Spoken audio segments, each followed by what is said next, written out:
بيكم في حلقة جديدة من سيف مايند بودكاست. النهاردة موضوع الحلقة حساس قوي ومؤثر، عشان هو عن الإحساس بالذنب. مين فينا ملمش نفسه في مرة أو حس بالذنب اتجاه نفسه أو اتجاه شخص معين؟ تعالوا نسمع من ضيفتي سيرين ازاي الإحساس بالذنب بيبتدي. هفاجئكم ان هو بيبتدي من وانتوا جنين. تعالوا نعرف ازاي. اهلا يا سيرين. اهلا يا ميسره. ازيك؟ الحمد لله. قوليلي بقى ازاي الاحساس بالذنب بيبتدي. احساس بالذنب بيبدا من بيبي جوه بطن مامته دي كانت بالنسبه لي اصلا. مفاجاه يعني. يس. هو زي ما الدكاتره بتقول اتكلموا مع البيبي، ما هو الطفل بيسمع، وكمان سنس ان هو في بطن الام بيحس كمان بيها. ف anything she's feeling he can feel as well. بيسمع برضو هو في بطن مامته. ايوه. اشرحي لي اكتر ازاي، يعني ايه بيسمع؟ يعني برضو اللي بيسمعنا دلوقتي مش هيبقى متخيل ازاي حتة لحمة حمرا زي ما بيقولوا بيسمع وبيحس وازاي يعني ايه برضو. يعني انا لو شخص بحس بالذنب طول الوقت ده هيتنقل للبيبي، ولا لو مثلا زعلت او اتضايقت ده هيوصل ازاي للبيبي؟ ازاي بيتكون؟ يعني تقصدي كمان ان هو بيبقى جاي فطرته حدثه اقوى، ومع الوقت احنا اللي بنعلمه المشاعر دي والاحساس بالذنب وانه يلوم وانه يبتدي بقى يتعلم النيجاتيف ايموشنز. The طفل is not responsible for how he feels. He doesn't know what that feeling is. بعد كده احنا بنترجمه. الطفل بقى بيسمع ازاي؟ هو اول حاجه بتتكون is usually the heart. عشان كده سامعين الهارت بيت فبي already بيحس. فاي حاجه بتوصل للطفل ما بيفهمش الكلام اكتر، بيفهم الاحساس اكتر. وبتتسجل هنا بقى على طول. بيمتص كل حاجه. اوكي. حتى لو لما بيجي يكبر ممكن يعرف صوت مامته صوت باباه من اول ما بيتولد، هو مش عارفه من مين. وممكن كمان يحس على وشهم دي مامتي من غير حتى ما يبص. That's how close the bond is. اوكي، تحفة. الاحساس بالذنب بقى، يعني هو اتولد خلاص بيبتدي يكتسبه، ولا هو انستولد فينا من واحنا جوه كجنين؟ ايه اللي بيحصل؟ ازاي بيتكون؟ ممكن كجنين since ان هو بيحس بس. فلو احساس الام for example if she wasn't happy فهيحس already ان هو rejected. لو هي ما كانتش مبسوطة إن في بالحمل. التسع شهور دي، أو بالحمل. ولا مش مبسوطة بيه هو؟ بالحمل اصلا الاحساس بالجلد او الذنب ممكن يجي كمان لو كان الطفل كان عنده اخ والاخ توفى وهو اللي عايش، بيحس بالجلد. ممكن كمان يحس بالاب والام لو كانوا عايزين مثلا ولد وطلعت بنت. كل ده بيحس بيه. اوكي. جه بقى ايه العادات او الاساليب اللي بتغذي فكرة الاحساس بالذنب، او بتبتدي كده تعرف الطفل ده عن الاحساس بالذنب؟ أم، لما البيرنتس بيتعاملوا معاه الاطفال ما بيعرفوش هما بيحسوا بايه. فممكن الطفل يحس بحاجة إيجابية أو ممكن يحس بحاجة سلبية. فممكن يبقى one family one mother two twin children. مثلا كان في امتحان وجابوا درجة مش حلوة، طفل هيحس والأم زعقت، طفل هيحس ان دي ماما زعقت لي معناها هي بتحبنيش. الطفل التاني نفس الانفايرمنت نفس البيئة نفس كل حاجة، الطفل التاني ممكن يحس ان ايه ده ماما بتزعق لي بس الحمد لله انا نجيت ان هي ما عاقبتناش. يعني ايا كان الاهل بيعملوه الاطفال بتحس ان جنرال. وعشان هم لسه مش عارفين الاطفال are only feelings. الادلتس هم بيفلتر بقى على حسب الكوميونتي اللي حواليه. فالاطفال بس feelings. ايه اكتر مثال تقدري تشرحي لنا من خلاله ازاي الشخص ده هيكتسب احساس بالذنب؟ يعني ايه اكتر ناس معرضين ان هم يبقوا حاسين بالاحساس الذنب ده اكتر من ناس تانيين؟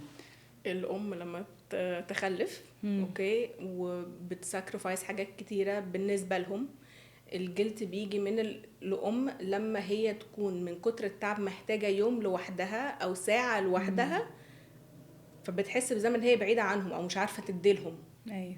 فدي اكتر مثال مشهور في الاحساس ده.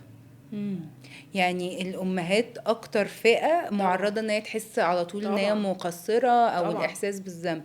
طب ما تاخدينا كده جيرني لازاي تتعامل مع احساس الذنب ده؟ اتعامل معاها. لو هنتكلم مثلا من فئه الام، هي لازم تبريذ الاول عشان بيكون الاحساس مفرط جدا لدرجه ان هي ممكن ما تفكر بدون وعي، اللي هو الاحساس بس جلد جلد جلد جلد جلد جلد جلد جلد، ان هي لو فكرت تعمل حاجه ليها. بس هي لو فكرت شويه ان هي لحظه، يعني لازم نهدي بس الفيلينجز الاول، نهدي الراشوناليتي في الوقت ده، البانيك في الوقت ده نهديه الاول، وبعد كده نفكر بعقلانيه شويه، ان هي تقول لها انت عملتي كل اللي في ايدك، كل اللي تقدري عليه and you sacrificed your time and effort، بس you can burn out very easily because the child needs 24-hour care. خلاص. فمش طبيعي ان الواحد يكون focused و present مع أطفاله for the whole 24 hours every day of his life until he's an adult. فطبعا زي ما كل واحد محتاج نوم بالليل عشان يرتاح، الأم محتاجة وقت برضه عشان ترتاح، عشان تبقى available لعيالها. فده أكتر مثال، أكتر حاجة مشهورة في الحتة دي. تبتدي ازاي بقى تتعامل مع الاحساس ده؟ يعني برضو هي هتسمع دلوقتي الكلام ده بس صعب جدا ان هي تطبقه. ما انا حاسه ان انا مقصره، حاسه ان انا عايزه اولادي دول يطلعوا احسن، وانت عارفه الثوتس دي اصلا متغذيه عندنا جامد قوي. فبالتالي احساس التاثير او ان انا مش عارفه اطلع عيالي بالستاندردز اللي انا متوقعاه هيبقى كبير برضو. يعني اعمل ايه؟ اروح فين؟ ابتدي اشتغل مع ده ازاي؟ بيكون في جزء personal، في جزء systemic. البيرسونال بيكون زي ما قلنا breathing، وبعد كده نهدي كل حاجه، وبعد كده تبتدي تفكر عقلاني ان هي قدمت كل اللي تقدر عليه. مش هتقدر تقدم حاجه هي مش she's not available ان عندها اصلا. اوكي. لما تخلص من الحته دي، لو لسه في guilt most probably ممكن يكون في حاجه systemic يعني هي ورثة من العيلة، including how a mother should act or be or what she should do with her life towards her kid، حتى في نوع التربية بتاعتها. أنا بدام أنا اتربيت بالطريقة دي وطلعت كويس، يبقى أنا هربيهم بالطريقة دي even though she might have forgotten إن الطريقة دي وجعتها. عشان كده هي ورثاها systemic ساعات. طب ازاي تشتغل؟ يعني برضو فعلا حتى لو احنا يعني ساعات كتير ببقى شايفة انه اوكي لا انا ما عنديش مشكلة في الجزء ده لحد ما اتحط في الحاجة واقول يعني تطلع بقى الحاجات والافكار واحس انه لا بس في جزء برضو متعلق او attached بحاجة قديمة او بحاجة usually اهلي كانوا بيعملوها. فازاي تقطع الاحبال دي او فكرة انه برضو في جزء ريزيستنت وجزء عايز زي ما اتعود، يعني دي الكومفورت زون بتاعته. لو بطلت تعمل افكت الحاجات التراديشنال اللي هي كانت بتعملها، فور اكزامبل لو حد بيكون عنده برد بيبدا الاول هو يشرب حاجات سخنه ويشرب شوربه وياخد ليمون وعسل وكده، التراديشنال الحاجات التراديشنال اللي هي عارفاها اللي هي حاولت تعملها whether the journal وجد اتكلمت مع صاحبتها whether خدت يوم، كل الحاجات العاديه دي لو ما نفعتش ما جابتش نتيجه ولسه مأثره على اعصابها she needs professional help. اوكي. هل في تايب معين؟ يعني دلوقتي بقى في يعني ثيرابي موداليتيز كتيرة، كوتشنج وغيرها من حاجات كتير. هل في حاجات معينة بعينها تنصحي بيها الشخص يبتديها يعني related to guilt feeling؟ يعني لو في حاجة مثلا بتركز اكتر على الايموشنز، لو في حاجة كان هيلب في حتة الجلد دي اكتر من حاجة تانية. اول حاجه تفضفض، اول حاجه لازم توك ثيرابي، يعني ده لازم، ده اهم حاجه.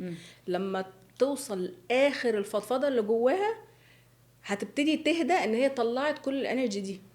لما تبتدي دي هتبتدي بقى تفكر ايوه ماشي اوكي انا كده جاهزه لك خلاص، كده ابتدي اسمع بوعي. عشان أنا من كتر البانيك النيرفس سيستم مش مستحمل يسمع اي حاجه ولا فاهم ولا مش عقلاني في الوقت ده. زي ما حد بيكون ان سيفير انجر ما ينفعش تكلمه عقلاني في الوقت ده، سيبه يهدى الاول وبعد كده كلمه لما يهدى، عشان النيرفس سيستم مش هتسمح لك انك تسمع حاجه بوعي. وبعدها بقى الخطوة التانية اروح تبدأ بقى لمين؟ يعني رحت الثيرابيست وبتشتغل مثلا CBT او different يعني modalities. اللي جاب معاه نتيجه معاها she should continue. مفيش حاجه everyone has a different type اللي هيوصل لها من اي حد. هل تنصحي انه مثلا تروح energy healing او حاجة related to energy ولا؟ طبعا وماله. anything if it can help it can help. any treatment modality can help. if هو استقبلته خلاص اوكي then it's working continue. ومش لازم يبقى من مش one type of therapy، ممكن يكون كذا حاجة. عشان في علوم كتيرة قوي ممكن تنفع مع different kinds of people، مش لازم one thing for one person for life. كنا واحنا بنتكلم قلتيلي انه لو الطفل ده ما خدش satisfaction من الام او الاب في stages معينة بيحصل زي خلل، وده برضو ممكن يقوي احاسيس زي احساس الذنب. فممكن take us a journey كده انتو امتى سن ايه لازم يقعد او يفضل انه يقعد مع الام اكتر، انهي سن يقعد مع الاب اكتر، وهكذا تفرق من ولد وبنت ولا لا؟ التشايلد عشان كان في بطن امه فمرتبط قوي قوي قوي بيها ناحيه الحبل السري، فكل حاجه فالام هي الحياه whether a boy or a girl، فالام هي الحياه up to سن maybe 7 سنين. ولد بنت لازم يكون تحت امبريلا الام اكتر. وبعد كده في السن من 7 ل 14 لازم تكون بنت او ولد تبقى تحت امبريلا الاب اكتر. كل واحد منهم بتاخد حاجة مفيدة ليهم. الولد بعد كده يكمل تحت أمبريلا بابا، من بعد سن 7 بيكمل ل 14 مكمل مع تحت أمبريلا بابا. البنت بترجع في أمبريلا مامتها من أول سن 14 سنة. بعد كده ممكن up to sometimes up to 21، بس يعني up to 14 هو she took as much as she can خلاص. وبعد كده المفروض بنقطع الانرجيتك حبل السوري بتاعهم هما الاثنين يعني عشان تبقوا adult energetically to feel إن خلاص she's an adult. usually البنات لحد مثلا 21 والولاد لحد 21 الأول كبداية. بس ممكن أصلا تبدأ عشان خد الكور بتاع المنتل هيلث بتاع أي person بيبدأ في الفورماتيف years اللي هو من أول اللي هي لحد 14 سنة دول. من 0 لحد 14 سنة دول الكور بيبني especially مثلا since أول 3 سنين. ده الكور اللي بيبني المنتل هيلث بتاع الطفل. ايه النيدز اللي محتاج يتعمل لها satisfaction during this journey؟ يعني بمعنى ايه ان ايه اللي الام محتاجة تركز عليه في اول 7 سنين، ايه اللي الاب محتاج يركز عليه لحد 14 سنة، من 7 ل 14 وهكذا. لا هو انا هرجع بيكي من قبل ده اصلا. ان الام او الاب لما يقرروا يبقوا parents لازم هم يبدأوا الهيلينج الاول قبل ما يخلفوا. ازاي والنبي عشان انا داخله على الموضوع ان البيرنتس بيكونوا واخدين من their personal experience and their systemic اللي جايين منه. فكل واحد عنده سيستم بيفكر بيه اوكي. وعشان كان في وجع في الوقت ده خلاص if they don't heal from it هم هيطبقوه their own children برضه. فبنبدأ من قبلها already. يعني لو for example انا مامتي كانت بتضربني خلاص وهي كطفله اتوجعت خلاص، هي بقى خلاص اتبرمجت جواها، فهتيجي هي هتضرب her children as well وهيتوجعوا برضه. فبنبدا الهيلينج من قبل اصلا ما تخلف سواء اب او ام عشان to break the pattern. بس ساعات بيحصل العكس الاكستريم، يعني ام كانت بتتضرب فتبتدي هي ما تضربش او مش يعني الطبيعي ان هي ما تضربش، بس اللي هو تبقى مدلعه عيالها قوي. يس هنا بقى عشان كده دي معناها ان هي برضو ما عملتش الهيلينج جيرني بتاعتها. اي اكستريم whether انا قلدتها 100% او انا بعدت عنها 100% they're both معناها she's unhealed في حتت. اوكي، حلوة قوي. ازاي يعني دلوقتي انا اهو هبتدي الهيلينج بتاعتي، وان انا ابتدي اكونكت هو ايه اللي ورا الجلد فيلينجز دي، اعمل ايه يعني؟ لو انا دلوقتي ببص على الجلد، ايه اللي انا how to dig deep into me، فبحيث ان انا اقدر افنط الجلد فيلينج ده واقعد معاه فعلا واخرجه وابتدي ابقى احسن. if you set an intention كل حاجة تفتح لك. اوكي.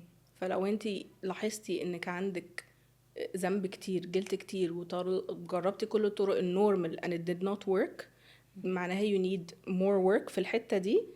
هنا بيجي الحتة الوعي بينطق، اللي خلاص انا قررت اعمل حاجة فحتى اوريدي النية، فانا بسلم امري لله في الحتة دي، وهيفتح لها طرق ان هي تبدأ في الهيلينج جيرني بتاعتها من حتة. وممكن كمان تتحط في كوميونيتي كله بتاع وعي.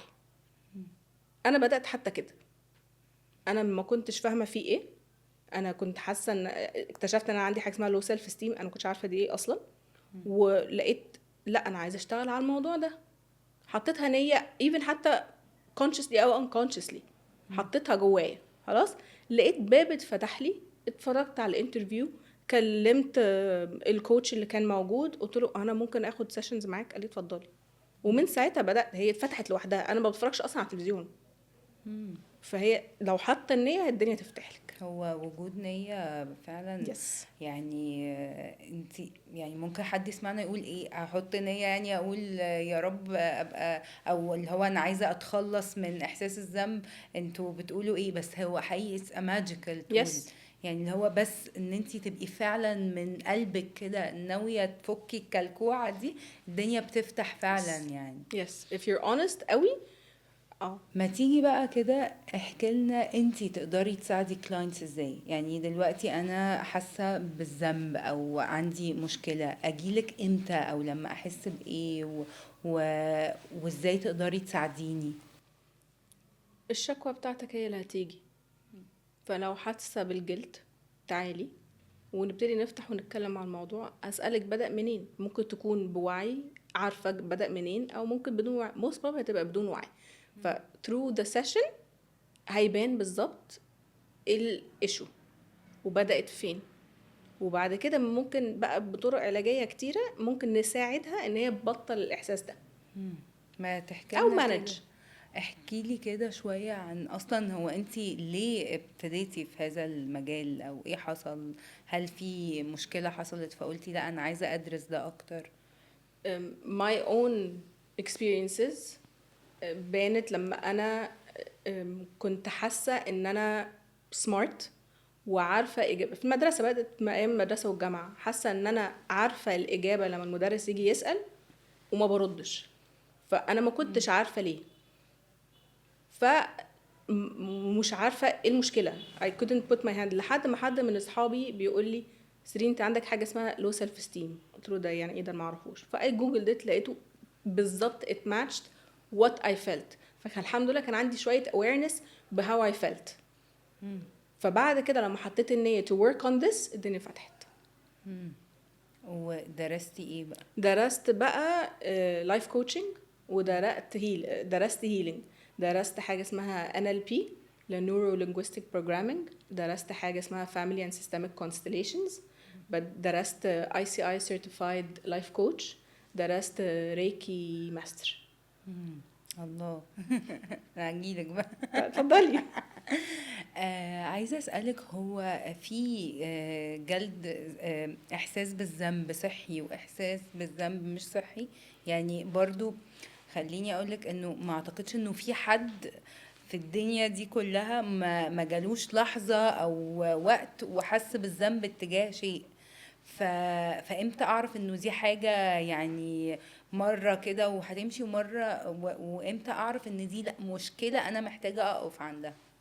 لو اتكررت والفيلينج متكرر وبدأت الكوميونتي اللي حواليك يتضايق، هنا بيطلع الوعي اللي هو بيقولك لا انت عندك مشكلة open this up، او هتدناي كله وتكمل في المشوار عادي. تعالي دلوقتي نبص للطفل اللي كبر وقعد بقى فترة كبيرة هو في الجيرني مع بيشتغل بيبان على طول.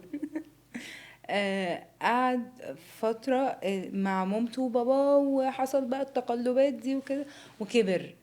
ايه اللي بيحصل بقى؟ يعني ازاي بقى نفجر اوت انه لا في احساس بالذنب؟ ازاي بينعكس على حياته؟ ازاي بينعكس على علاقاته وهكذا؟ الجلد ممكن يبان في اكتر من سياق.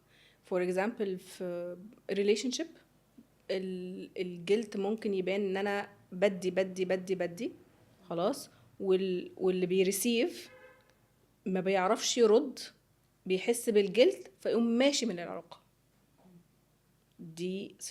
سياق تاني ممكن parent هو مرتبط بparent اكتر من parent. فور اكزامبل هو مرتبط بالام اكتر، ولو قضى وقت مع الاب بيحس بذنب. لو كان الام واب مش يعني على خلاف فيقوم ايه حاسس بالذنب. ممكن كمان الطفل لما يجي يكبر اول مثلا ما شغله انا هدي فلوسي لمامتي وبابايا عشان كل اللي بيعملوه عشاني، اللي عملوه عشاني ووصلوني كده، ده sort of guilt ان هما they provided for him. او يدخل كلية معينة مثلا عشان يرضي عشان أهله. يس طبعا. هل تقصدي ان من هنا بيتولد كوديبندنسي او العلاقات المتواطئة، او ان يبقى في حد dependent fully dependent على حد تاني؟ كل حاجة بتبان من الطفولة للأدلتود. بتبان الطفولة هي الكور، الأدلت بيطلع منها عامل ازاي. فلو الكور ده بتاع التشايلد والفيلينجز اللي هو تفلتر بقى كل الحاجات دي يطلع أدلت. اوكي، هل كده ده معناه انه من هنا بيتولد الكوديبندنسي او العلاقات المتواطئة، وانه حد يبقى fully dependent على حد تاني؟ بتبان في relationships طبعا، وفعلا هي relationships is testing everything that you brought up with. It's a mirror to what you have inside. عشان كده بيبقى بيمسكوا في بعض، الانرجيز بتمكس مع بعض، وبيوريكي ميرور، بيكون قدامك ميرور يوريكي كل for example issues that you have بتبان بقى anger، بتبان codependency، بتبان احساس معين، كل ده بيبان especially in relationships. ما تشرحي لي اكتر حتة ان ازاي الانرجيز بتسينك كده مع بعض؟ اوكي، لما يكون حد جاي بالسيستم بتاعه هيأتراكت حد جاي بسيستم تاني. الاتراكشن ده is already energy. ففور اكزامبل حد بيبتدي شغال على نفسه، ممكن he attracted someone في سن معين بالمنتاليتي دي، ابتدى يشتغل على نفسه، هي attract someone بديفرنت mentality. فلما تشتغل على نفسك تاني ممكن هتأتراكت another person بديفرنت mentality خالص. كل ما انتي تفلتري وتقعدي تهيل من حاجات كتيرة you will attract a different environment حواليكي خالص. طب ما تدينا example كده، يعني لو انا ايه هاتراكت مين؟ ممكن واحدة تكون اتأذت نفسيا من اي حاجة من وهي طفلة، وكبرت على اساس الاحساس ده لسه مزروع فيها. for example ان هي مثلا she's not enough for example، فيجي هتأتراكت someone يأكد المعلومة ان هي she's not enough. هي ده الميرور اللي بيجي من هنا، بيأكد اي حاجة. ممكن اكزامبل تاني اللي هي حاسة ان هي على طول كريمة قوي، هتأتراكت حد يوريها انت كريمة جدا. positive and negative she will attract that. اوكي، في misconception كده ما بين احساس الذنب وال جلد الذات، او ان انا ابقى اقعد كده الوم في نفسي واعصر في نفسي. ايه الفرق بينهم؟ الجلد زي ما بقولك بيتولد، ممكن يسمعه هو طفل. الجلد الذات على حسب جواكي ايه وبراكي ايه. جلد الذات بيبقى انا لازم امشي مع الكوميونتي ومع السيستم ومع عيلتي، انا بقى لازم امشي ده زيهم ولا لا، بيجي الجلد من هنا. تقصدي انه بيتخلق مع الجلد الذات، بيتخلق مع السوسايتي؟ وكمان من تعامل السوسايتي، مع يعني الناس. اللي هو في ريفرنس، في اجنده انت تمشي عليها، طب ما مشيتش عليها فانت وانت وانت، فابتدي انا احس ان انا مختلف، وان انا مش عارف افت، وان انا مش عارفه عندي belong. مم. طبعا. which service من اللي انتي بتقدميهم تسود بقى الحتة دي؟ اكتر حاجه هقولك عليها ال NLP والفاميلي and systemic constellations. هو كل اي ثيرابي اصلا هتنفع مع اي حد. هو الفكره انت قادر تستجيب ل this type of therapy ولا لا. ممكن مش نافع معاك، it's fine. انا جربت فاميلي كونستليشن مره، و يعني انا اللي هو كنت disappointed من الكونكلوجن، اللي هو عمرها ما جت في دماغي بجد، يعني هو ولما سالت بقى اصحابي قالوا لي ايوه ما هو ده الفاميلي كونستليشن. فما تقولي لنا كده نبذه عن ايه اللي بيحصل في الفاميلي كونستليشن؟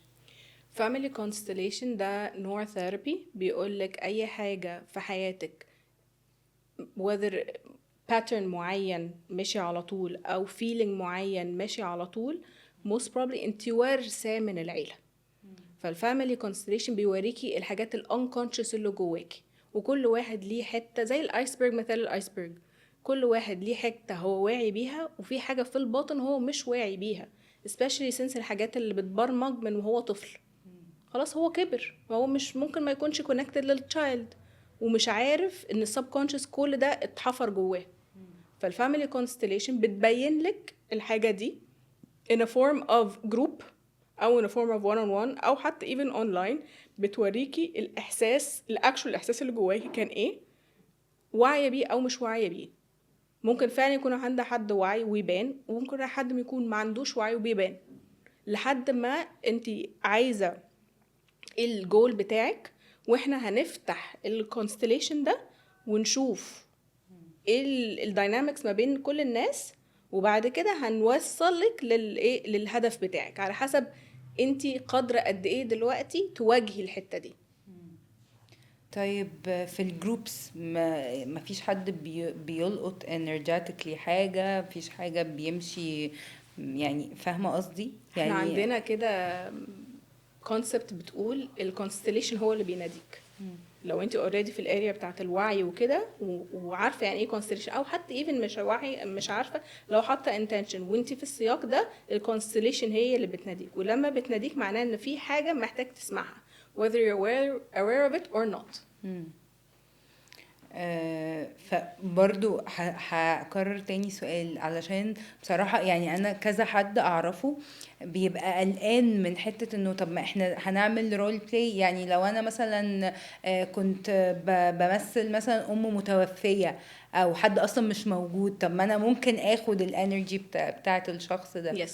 فهماني ازاي بقى نطمن الناس دي، او ايه اللي محتاجين يعرفوه عن الفاميلي كونستليشن فيطمنوا اكتر؟ it's a safe space ومفيش judgment وبنعمل oath ان اللي بيحصل في الجروب ثيرابي ده ما ينفعش يطلع بره، ولا حتى الايشو هولدر اللي هو بيشتكي من الحاجه يطلع وهيجي نساله بقى بعد كده عملت ايه بقى في الايشو بتاعتك. ده اوث كلنا بنتجمع عليه. من ناحيه الانرجي، بدل انت حتى حاطه نيه، ممكن يكون عندك تجربه وحد ممكن بليز تمثلي كذا، ممكن تعرف قصه او ممكن ما تعرفهاش عادي، طالما حط النيه والانرجي تيجي لوحدها. انا كنت كده، انا ما كنتش عارفه ايه الكونستليشن ولا عارفه ايه اللي بيحصل، لحد ما ايشو هولدر نادتني انت مثليني، وانا اصلا ما كنتش عارفه القصه. فانا لقيت نفسي داخله في الفيلد، لما بنفتح الموضوع ده باسمها الفيلد، وبخش وبقيت احس بحاجات انا مش فاهمه انا حاسه كده ليه، وطلع مني كلام طلع ان هي فعلا كانت بتقوله. ايفن حتى الشكل جسمي، ايفن حتى طريقتي في how I hold my body كلها بتتفتح وبتبان. اوكي.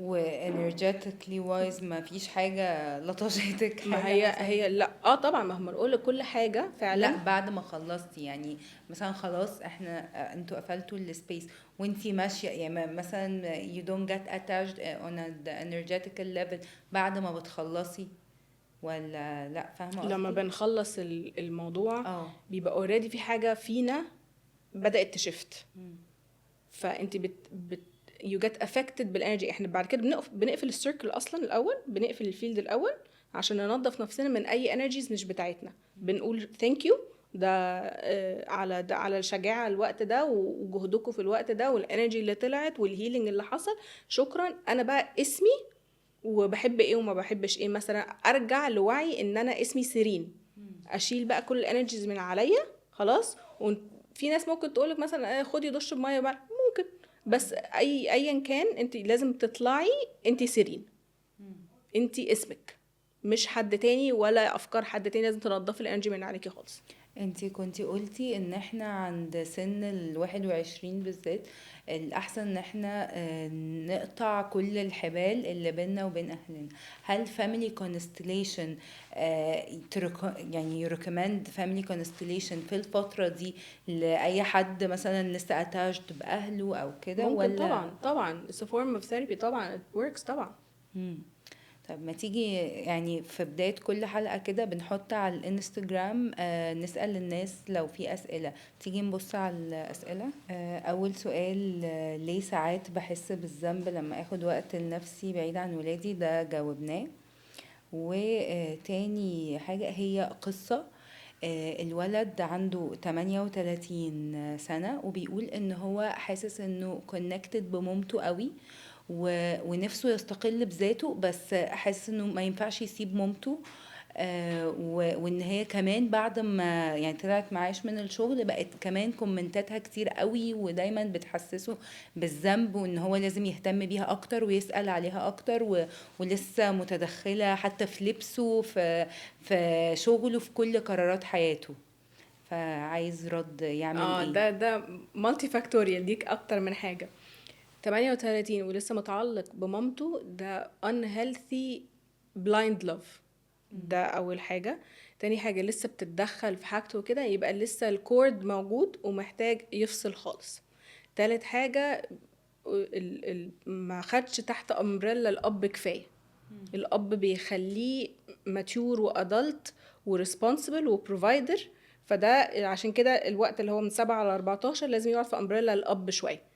هنا برضو لازم تيجي وبيكمل كمان مع الاب. ف this is formative years اللي بتخلي ده يتحسن. طب بس خليني اقولك انه ممكن حد يبقى الاب توفى او مش موجود او راح سافر، حصل اي ظرف ما، ازاي نكمبنسيت الفترة دي؟ يعني في امهات تقولك انا الام والاب مثلا في البيت، ازاي بقى ده يحصل؟ ازاي محتاجة تتعامل ازاي تاخد بالها من certain points اي علشان ده ما يحصلش؟ اي حاجه زي دي حصلت، ربنا بيprovide someone else to give him that sort of energy and guidance that he needs. وفي نفس الوقت الام لما هي بتget too involved in the child's life، معناها ان في عندها حاجه ناقصه محتاجه تتنمى. هي most probably برضو جايه من hurt من her parents، برضو she didn't take enough، فممكن تكون بتعوض ده مع her children. عشان كده بنبدأ الهيلينج قبل ما تخلفوا. تقصدي ان في اهالي بيظلموا عيالهم لدرجة ان عيالهم بيعيشوا معظم حياتهم عشان بس يفلفل النيدز ده، علشان جواهم احساس بالذنب تجاههم وعايزين يدلهم فلوس يبقوا بقى طول الوقت جنبهم عشان صحتهم وهكذا؟ ده unhealthy love و it's blind، ممكن ما يكونش واعي بيه. هو كل الفكرة ان هو مش فاهم ان ال parents هو اللي بيدوا الأطفال مش العكس. and you can never ever ever fulfill كل اللي ادوه. السيركل اوف لايف بتبقى الاهل خلفوا الاطفال بيكبروا يتجوزوا ويخلفوا ويعملوا نفس الموضوع مع عيالهم، والاطفال دول كمان بيكبروا ويتجوزوا ويعملوا كل ده بقى مع they are providers. الكبير هو اللي بيدي للصغير مش الصغير اللي بيدي الكبير. you can never ever ever return what they brought to you. انت كل اللي عليك تعمله انك تعملهم بحسن. that's it. انتي عارفة ان اعرف واحدة يعني وانتي بتتكلمي دلوقتي افتكرتها، كانت ادت مامتها حقنة غلط، اوكي، وهي 7 years old. بعدها قعدت سنين كتير جدا حاسه ان هي السبب في يعني مامتها لما خدت الحقنه دي حصل لها انه في عصب مات فتعبت. فالبنت قعدت سنين كتير جدا مقتنعه ان هي السبب في ان مامتها تتعب. ومن هنا جت ان البنت اخدت رول اكبر منها، يعني ابتدت هي تبقى كين قوي على مامتها، تبقى متعلقة قوي، تبقى خايفة، حاسة بالذنب طول الوقت، مع ان هي يا حرام كان عندها 7 years old. يعني كمان اللي عايزة اقوله ان واحنا صغيرين ما بنبقاش اوار او عندنا المنتل كاباسيتي ان احنا نفهم ما وراء الاشياء، احنا بناخد الاشياء كده مسلمات، هو ايه ده، انا عملت كده في مامتي، انا عملت كده في بابايا، واعيش حياتي كلها بفكر وهو ده مش دوري. يعني الاهالي والاطفال كمان محتاجين يبقوا اوار بايه responsibilities بتاعتهم. يس اكزاكتلي. هنا بيجي طبعا الرحمه شويه، عشان ممكن الجلد زي بيجي من الحته دي. في نفس الوقت البيرنتس لازم يفصلوا ان انا الكبير وانت الصغير، انا البروفايدر، غلطت وما غلطتش انا هفضل احبك زي ما انت no matter what you do. في نفس الوقت الفاميلي لازم تعرف ان علاقه الزوج والزوجه اهم وهي الاولانيه قبل علاقه الام والاب. فهي الهيلثي فاميلي بيبقى كده، لازم الزوج والزوجه يتواصلوا مع بعض قوي الاول، وبعد كده علاقه الاب والام، عشان هم الكبار وهم الصغيرين هم ما لهمش دعوه بجوازنا. الطفل من كتر البلايند لاف بقى والحته دي ممكن لو مثلا بيرنتس انفصلوا يقول يبقى انا السبب، طب خلاص يبقى انا هنتمي مثلا لماما اكتر من بابا، يبقى انا لو رحت لبابا هي ماما مش هتحبني. لا، ما هو هنا بقى ممكن لو كلمه مثلا هي مش هتحبني معناها اتزرعت من زمان قوي. هنا ممكن بقى هنا في dysfunction، فهنا لازم تتظبط.